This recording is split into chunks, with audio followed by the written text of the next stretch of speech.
Tablet ini OP parah, dari semua sisi kerasa wah. Desainnya gagah, layar OLED anti refleksinya mewah, fitur melimpah, dan ada AI yang bisa bikin hidup jadi lebih mudah. Dan performanya pakai MediaTek Dimensity 9300 Plus yang nggak bikin marah-marah. Ya udahlah ya, nggak usah berulah. Selamat menonton stiker buah.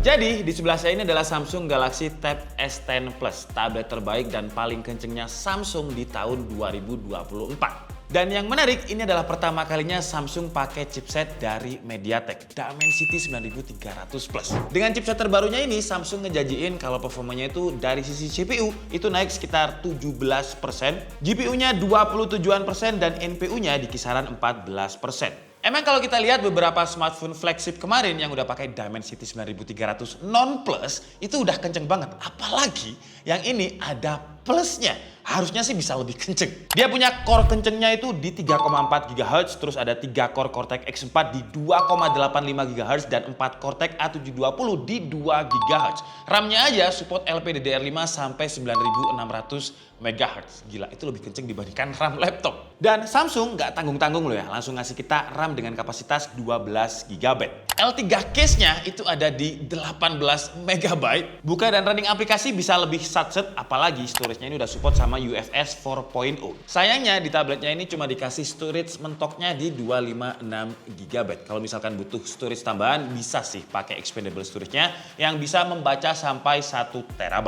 Dengan kombinasi MediaTek dan juga tuningannya Samsung plus vapor chambernya, performanya ini jadi lebih kenceng tapi tetap stabil. Di Antutu versi 10 dia bisa dapat skor dengan settingan default aja ya, itu di 1,7 juta. Dan kalau kita ngomongin stability, kita tes selama 30 menit untuk sebuah chipset yang paling kenceng sekarang, stability-nya masih oke loh. CPU throttle selama 30 menit paling bawah masih di kisaran 80%.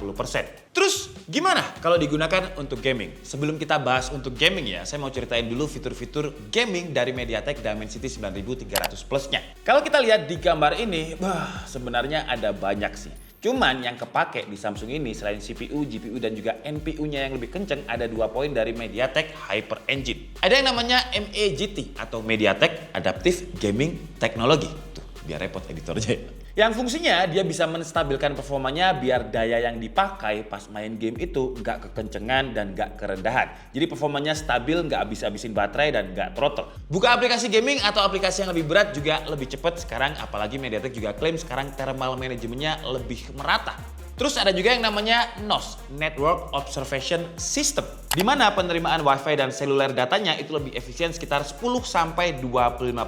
Kadang kan kalau kita pakai smartphone atau pakai tablet yang ada selulernya, itu kan baterainya lebih cepat habis ya dibandingkan dengan pakai WiFi. Nah, MediaTek bisa bikin lebih efisien, jadi baterainya bisa lebih awet lagi. Di uji gaming kita coba dulu di game yang udah support sama ray tracing, yaitu game Arena Breakout. Sebenarnya game ini udah saya coba ketika saya di MWC, itu didemokan sama MediaTek. Dan di Samsung, gambarnya jadi lebih terlihat realistis dengan layar OLED-nya. Jadi si chipset MediaTek ini sudah support sama ray tracing, dan yang saya tahu gamenya yang support itu ada Arena Breakout. Dan di game ini settingan mentoknya kebuka loh, Ultra HD dengan frame rate 120 fps. Di game ini kerasa realistis banget sih karena audionya aja ada 4 quad speaker dan layar OLED-nya Samsung emang jaminan mutu lah. Ditambah lagi ada ray tracing dari MediaTek. Main game ini sih lancar-lancar aja ya. Ray tracing di skenario yang ada reflektifnya juga jalan, ada pantulan-pantulan yang terlihat lebih realistis. Game Car X-Street di settingan paling mentok di 6 dia lancar juga dengan average FPS di 47. Dropnya selama main setengah jam juga masih aman dengan FPS di kisaran 36.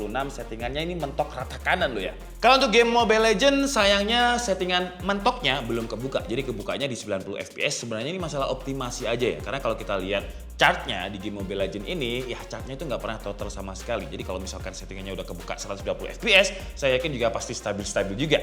Karena kalau misalkan udah kebuka, contohnya kayak di game PUBG Mobile. Di PUBG Mobile ini settingannya kebuka di frame rate 120 fps dan average fps yang didapat itu di 117. Aman juga, nggak ada masalah di game ini. Game lain seperti biasa kita coba game Genshin Impact, tapi ini di settingan highest 60 fps-nya aktif dan average fps-nya itu ada di 55. Drop-dropnya cuma di 43 fps. Ingat, ini grafiknya highest ya.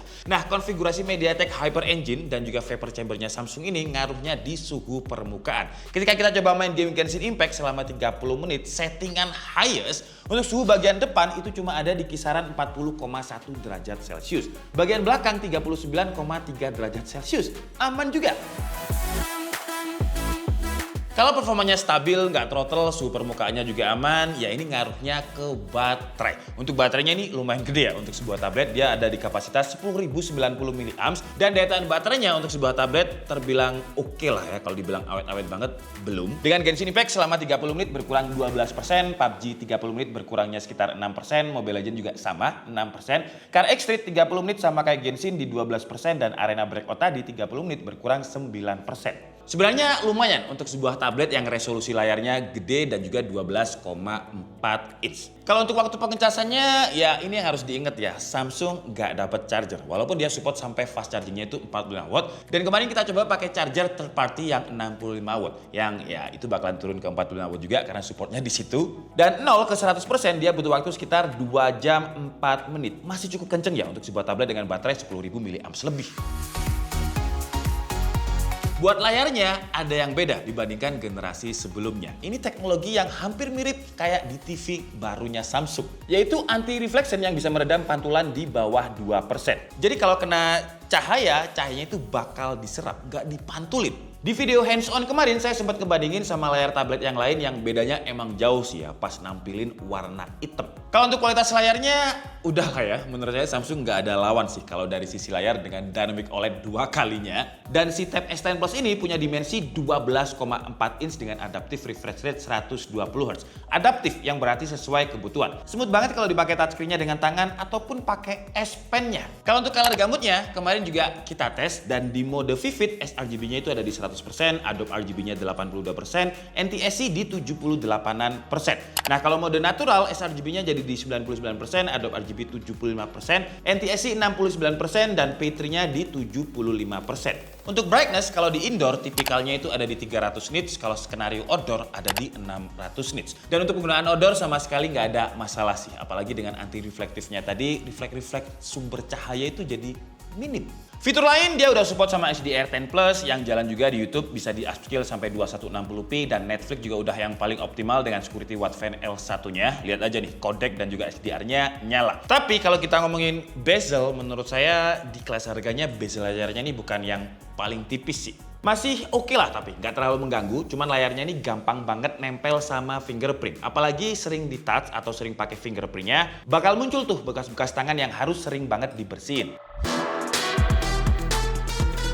Walaupun nggak ada charger di dalam paket pembeliannya, tapi untuk aksesoris lainnya lengkap sih. Ada S Pen-nya juga. S Pen-nya udah cukup responsif, tapi experience saya ketika awal-awal pakai sedikit agak licin kalau dipakai buat gambar atau nulis. Jadi kita perlu sedikit pembiasaan buat pakai S Pen-nya. Ya 2 hari udah cukup lah. Di S Pen-nya ini juga ada fitur Air Command yang nanti bakalan kita bahas karena fiturnya untuk pennya aja banyak banget. Samsung juga pinter buat nambahin gauge atau storage di bagian belakang book cover-nya buat naruh S Pen. Jadi pas ketutup S Pen-nya nggak perlu dibawa terpisah. Selain stylus juga ada keyboard, yang keyboardnya ini saya juga udah suka banget karena feel-nya itu tactile. Mungkin belum seenak keyboard laptop atau PC, tapi untuk ukuran keyboard eksternal tablet terbilang nyaman. Cuman buat saya agak kerasa tipis aja. Tapi keuntungannya lebih enak dibawa karena bobotnya jadi lebih ringan. Karena memang tablet itu kan ditujukan buat mobilitas ya, makanya harus dibuat seringan dan juga setipis mungkin. Dan poin lain yang saya suka dari keyboardnya ini, Samsung nggak asal bikin keyboard, tapi keyboardnya ini juga udah dioptimalisasi sama hardware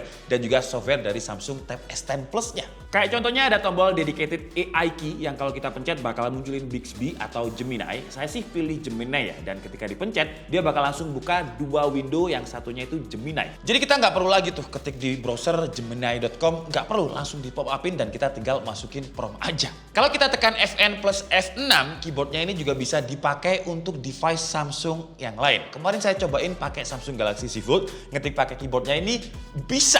Gila sih emang ekosistemnya Samsung ini. Nantilah kita bakalan bikin video terpisah untuk ekosistem dan juga AI lainnya karena banyak banget. Contoh kecil aja, di sini juga ada tombol Samsung DeX yang bisa kita koneksikan dengan device Samsung yang lain atau tabletnya bakal berubah jadi Samsung DeX, jadi desktop laptop-like experience. Mirip kayak di desktop. Balik lagi ke keyboardnya, sayangnya keyboardnya ini cara kerjanya nggak pakai Bluetooth. Jadi kita nggak bisa pakai beberapa mode buat gunain tablet dengan keyboardnya. Ya harus kepasang di dockingnya. Dan dia juga belum support sama backlit keyboard, nggak bisa diajak kerja di kondisi gelap. Tapi keuntungannya karena dia nggak pakai Bluetooth, jadi kita nggak perlu ngecas keyboardnya. AI yang kemarin rame banget di Samsung Galaxy Z Fold, di Samsung Galaxy Tab S10 Plus ini juga ada. Mulai dari circle to search buat nyari-nyari barang online ada. Nggak cuma cari barang aja, sekarang juga bisa cari lagu. Tinggal kita nyanyi atau humming aja juga bisa. Instant translation juga ada dan ini cepet banget. Artikel-artikel berbahasa selain Indonesia bisa langsung ditranslate dengan mudah. AI Note Assist juga ada. Mulai dari transkrip voice into text, ada tinggal record suara dan dia bakal jadi teks. Bisa juga di Samsung Notes untuk recording suaranya. Setelah dapat notes-nya, kita bisa summarize untuk merangkum hasil meetingnya apa dan bisa di auto format untuk bikin notes kita lebih rapi dan sesuai dengan style yang kita mau. Kerjaan yang berhubungan dengan teks jadi lebih mudah. Buat yang sering baca PDF bahasa asing, sekarang kita juga bisa bikin terjemahan overlay dari PDF. Terjemahannya bener-bener kayak kita punya 2 PDF, satunya bahasa Indonesia, satunya bahasa asing. Nah, untuk S Pen-nya tadi, dia ada beberapa fitur Recommend AI yang banyak banget. Mulai dari handwriting help buat yang suka nyatet tulisan pakai pen, nggak usah khawatir tulisannya jelek. Karena ada fitur ini yang fungsinya bisa bikin tulisan tangan lebih rapi atau bisa juga di-convert jadi tulisan digital. Dengan pennya yang nyaman ini, kita juga bisa sketch gambar mentah untuk kemudian dijadikan gambar AI sesuai dengan style yang kita mau. Bisa 3D cartoon, watercolor, dan lain-lain. Samalah kayak di Samsung Galaxy Z Fold kemarin. Ada Smart Select juga, jadi kita bisa dengan mudah ambil gambar dari artikel atau berita untuk kemudian kita olah standar seperti save, ubah jadi teks, atau pin. Kalau misalkan kalian kesel dengan wasit Bahrain kemarin, kalian tinggal gambar aja botaknya itu pakai Smart Select, ada rambutnya jadi Super Saiyan gitu bisa. Kalau saya sih biasanya saya pakai untuk generate thumbnail ya. Jadi kalau thumbnail YouTube saya itu kurang objek, ya tinggal saya gambar aja pakai AI-nya. Gampang. Untuk kameranya kemarin di video hands-on sudah kita demoin dikit, tapi sekarang kita bahas lebih lengkap. Jadi untuk kameranya, bagian belakangnya punya main kamera 13 megapiksel plus 8 megapiksel dan bagian depannya itu di 12 megapiksel. Kalau yang S10 Ultra, kamera depannya itu ada 12 megapiksel dan 12 megapiksel. Ngomongin kamera, ini juga ada hubungannya dengan MediaTek Dimensity 9300. Karena dia udah built-in sama MediaTek Imagic 990 ESP yang diklaim bisa ningkatin kualitas foto atau videonya. Plus ada fitur AI buat foto atau video yang hasilnya lebih oke, terutama di kondisi low light. Benarkah seperti itu? Langsung aja kita coba. Oke, jadi ini adalah kualitas kamera depan dari Samsung Galaxy Tab S10 Plus. Wih, walaupun tablet tapi dynamic range-nya masih oke ya. Jadi perbedaan fasad dan langit itu nggak jadi satu kayak di smartphone yang 1 jutaan gitu. Dan ini resolusinya di 4K 30 fps. Kalau misalkan digunakan untuk jalan, ya masih shaky sih. Tapi menurut saya memang sebuah tablet kameranya nggak perlu bagus-bagus karena nggak mungkin ada orang ngevlog pakai tablet. Mungkin lebih banyakin di AI-nya lebih bagus ya daripada harus untuk kamera vlogging. Terus kalau misalkan digunakan untuk muter-muter masih ada stutternya, ada patah-patahnya. Ya wajar karena 30 fps. Tapi untuk skin tone, detail muka masih oke sih ya. Jadi bopeng-bopeng muka saya, jerawatnya juga masih kelihatan. Oke sih, sekarang kita coba untuk kamera belakangnya. Dan ini bisa langsung dibalik ketika record tuh ya. Tuh, langsung dibalik ketika record bisa. Dan resolusinya tetap sama di 4K 30 fps. Cuman untuk detail agak berkurang sih ya. Jadi skin tone Alphard jadi kayak langsung mulus gitu. Mukanya nggak sempulus itu sebenarnya Alphard. Nah ini kalau misalnya di zoom kayak gini nih. Nah tapi masih oke. Terus kalau misalkan kita gunakan untuk rotary shot, coba Al, zoom dulu. Masih ada stutter. Kita coba untuk autofocus. Set. Cepat autofocus. Cuman ya karena frame rate-nya nggak 60 fps, masih lumayan patah-patah. Kalau di kamera belakang kita bisa aktifkan fitur video stabilization-nya. Dan kalau digunakan untuk jalan, kira-kira seperti ini. Coba kita jalan ke situ ya. Masih kelihatan sih. Stabilisasinya sih kerasa, cuman jatuhnya jadi kayak software aja gitu. Kayak Adobe Premiere Pro dikasih web stabilizer gitu. Nah, jadi ada kayak jitter-jitter jelly-jellynya masih ada. Tuh. Kita coba zoom. Set. Wih, tapi kalau deket banget detailnya dapet tuh ya. Tuh. Dapet. Kalau dari jauh detailnya agak berkurang. Dan kita juga bisa zoom di main kameranya ini sampai, coba kita lihat, di 7 kali, tapi udah noise-nya langsung kelihatan sih.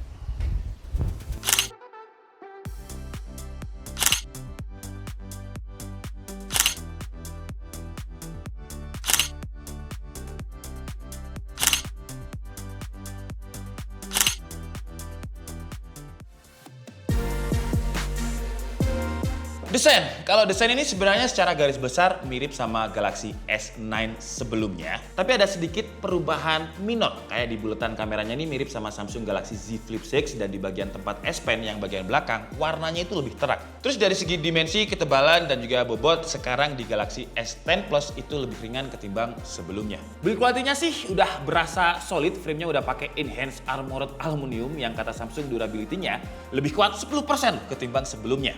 Sebelumnya aja menurut saya udah kuat banget, apalagi yang ini ya. Bagian belakangnya ini juga nggak gampang nempel sama fingerprint. Dan si pennya ini udah punya sertifikasi IP rating 68, tabletnya juga punya sertifikasi IP rating 68. Gokil, sampai S Pen-nya aja dikasih sertifikasi loh. Fitur lain, sebenarnya ada banyak banget, tapi saya kasih spill untuk video selanjutnya deh ya. Jadi ada yang namanya AI Dialog Boost, yang bisa bikin suara dialog lebih jernih dan lebih kedengaran ketimbang suara background pas kita play konten aplikasi video. Yang intinya dia bakal boosting suara dialog, contohnya kita lagi dengerin podcast atau film yang banyak dramanya, banyak ngomongnya, vokalnya itu bakal di-boost. Itu tadi contoh satu, yang banyak nanti kita bikin aja di video terpisah, karena ini durasinya udah panjang.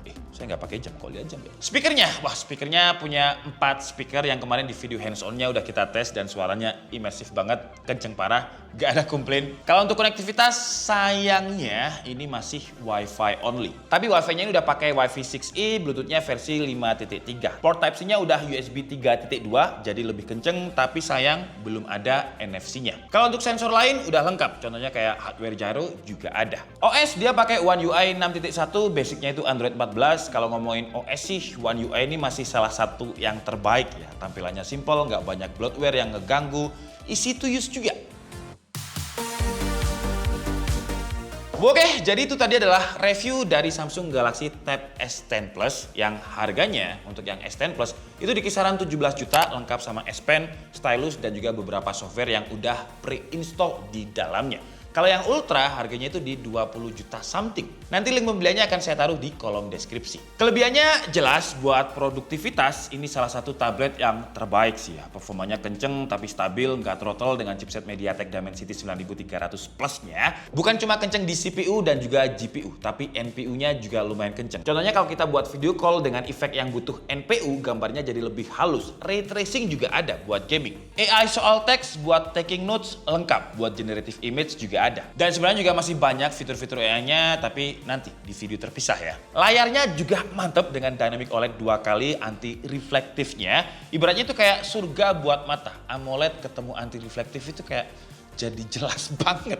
Build quality nggak kaleng-kaleng dengan armored aluminium dan punya sertifikasi IP rating 68, bahkan stylusnya juga ada. Minusnya paling di baterai sih ya. Kalau dibilang boros enggak, tapi oke aja. Bukan yang paling awet untuk kelas tablet premium. Terus keyboardnya nggak support sama Bluetooth, jadi nggak bisa dipakai untuk beberapa mode, tapi enaknya ya keyboardnya jadi nggak harus ngecas. Sama USB-C-nya ini kan udah USB 3.2 ya, tapi sayangnya kabel bawaannya itu masih USB 2.0. Jadi kalau misalkan kalian butuh transfer data yang lebih cepat, ya harus beli kabel yang support USB-C 3.2 juga.